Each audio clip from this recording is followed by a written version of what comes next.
The Royal Marines are Britain's elite fighting force. Trained and equipped to wage war anytime, anywhere.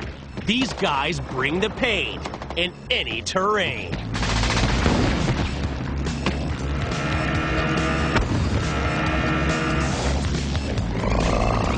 Rewind to the early 19th century, and the Royal Marines sailed the 7 seas with the British fleet.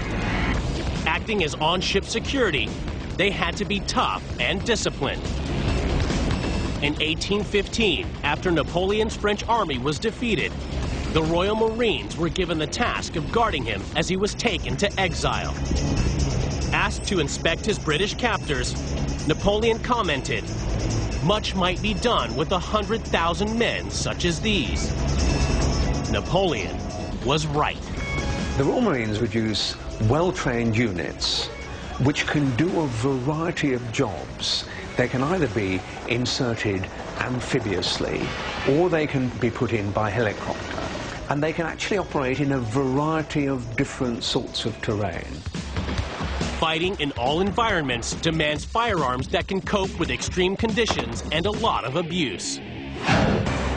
In World War II, the Royal Marines were issued with a British Rifle Classic, a .303 caliber legend that would prove to be every bit as tough as the Marine carrying it, the Lee Enfield. Over 100 years old, it's one old-timer you wouldn't want to tangle with. The Enfield rifle is probably considered by most experts as one of the best military bolt-action service rifles ever issued. A rugged gun, an incredibly reliable gun.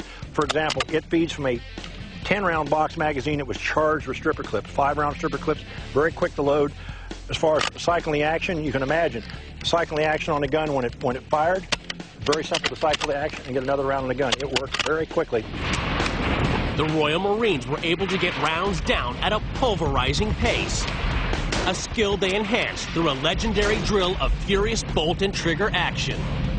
The British Marines trained to a standard of 15 aimed rounds a minute. And with this, there's no problem in meeting that.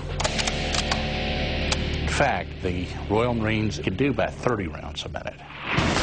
This devastating volley of fire was named the Mad Minute.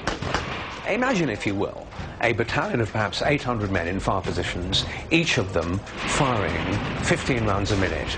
And these are men who are capable of hitting a man-sized target most times at 600 yards. I mean, the Mad Minute from an infantry battalion would present what the great cliché wall of fire really means.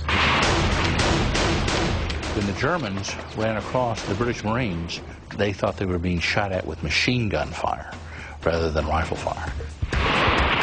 The mud, rain, grit, and snow of European operations never proved too tough for the Lee Enfield. But in Asian theaters, where jungle prevailed, a few modifications were needed. The Royal Marines specialised in what became known as out-of-area operations, which basically meant you went somewhere really, really hot, in places like Malaya. And in order to patrol there, well, helicopters help in the jungle, but essentially you do 99% of what you're going to do in the jungle on foot. The Royal Marines trained for up to 6 months in the jungle, sweating it out in humid, itchy, searingly hot conditions. It's an environment they have learned to thrive in. Before you worry about the enemy in the jungle, you have to worry about looking after yourself. It's really warm in the jungle. There's lots to drink. If you know where to look, there's lots to eat. And when the sun sets, it is literally pitch dark. June 1948, Malaya. Communist guerrillas rise up against their colonial British masters. A war of terror explodes, a jungle war, and the Royal Marine Commandos are right in the heart of it. Malaya was a war of patrols and ambushes and jungle skills. And it's exactly the thing that Royal Marine Commandos were very good at. To mount these ambushes, the Royal Marines needed a rifle that was shorter and lighter than the standard Lee Enfield. This is a gun that was designed based off of the input that the British were getting from their troops in the Far East. that the heavier number 1 Mark III was just too big, too long, too bulky in a jungle environment, too heavy to carry around, and they wanted a lighter carbine, hence the name Jungle Carbine. The new Jungle Carbine was a rumble in the jungle knockout champ. It was 4 inches shorter than the standard Lee Enfield. The bolt knob was drilled out to lose weight. A flash suppressor and a rubber butt pad were added to help absorb the increased recoil. Number 5 Mark I Jungle Carbine is kind of the last of the Lee Enfield series. Saw limited service and really was coming into service the same time that a full-size battle rifle would be more applicable. After its jungle boogie in Malaya, the carbine and the Lee Enfield clan it derived from were phased out. The 1950s saw the Lee Enfield replaced as the standard British rifle by the SLR, the self-loading rifle. It was Britain's first semi-automatic, and the Royal Marines quickly took a shine to it. This is the SLR, the self-loading rifle, or L1A1, a semi-automatic 7.62 millimeter gas-operated weapon. This is sort of the standard weapon of the Royal Marines well up into the 80s. A very, very, very good weapon. Like the Lee Enfield, the SLR had to fight in the wildest, remotest battlefields on Earth. Battlefields like the Falkland Islands. The Falklands are a small group of British-owned islands situated in the southern Atlantic Ocean. When Argentina invaded the islands in 1982, the Royal Marines sailed halfway around the world to take the fight on. It would be a fascinating matchup. The Brits and the Argentinians were both packing SLRs. Only difference, one side had the fully auto version. The SLR that the Royal Marines were using is a semi-automatic weapon. Every time you pull the trigger, it fires 1 round. The Argentinians had the FAL version, but theirs was fully automatic. Having a full auto capability means lots of lead, but it comes at the price of accuracy. And Marines are all about accuracy.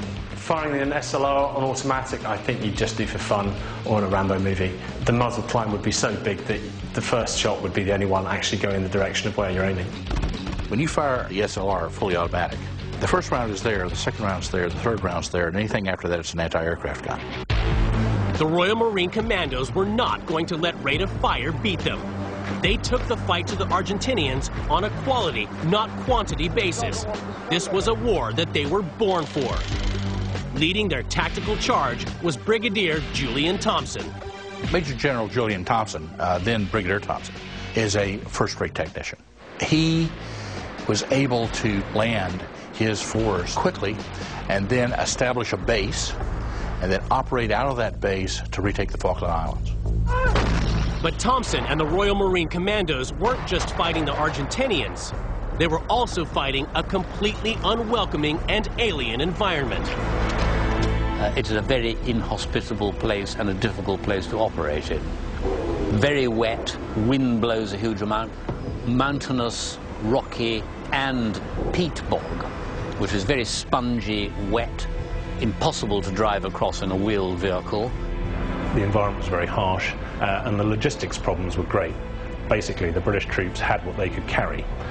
They had to march something like 90 miles from San Carlos, where the landing had taken place, to Port Stanley to actually fight the battles. And they did that, virtually carrying everything on their back. Because of our training, we were able to cope with this, able to cope with conditions that many troops would have found totally defeated them and made them totally useless. Battling through icy winds, snow, and bullets, the British smashed the Argentines. In 10 weeks of intense action, the superior weapon skills of the Marines and their SLRs shone through. The Falklands War was won not so much by superior technology, but by small groups of determined men who wanted to make a difference, and that might almost be a description of Royal Marines.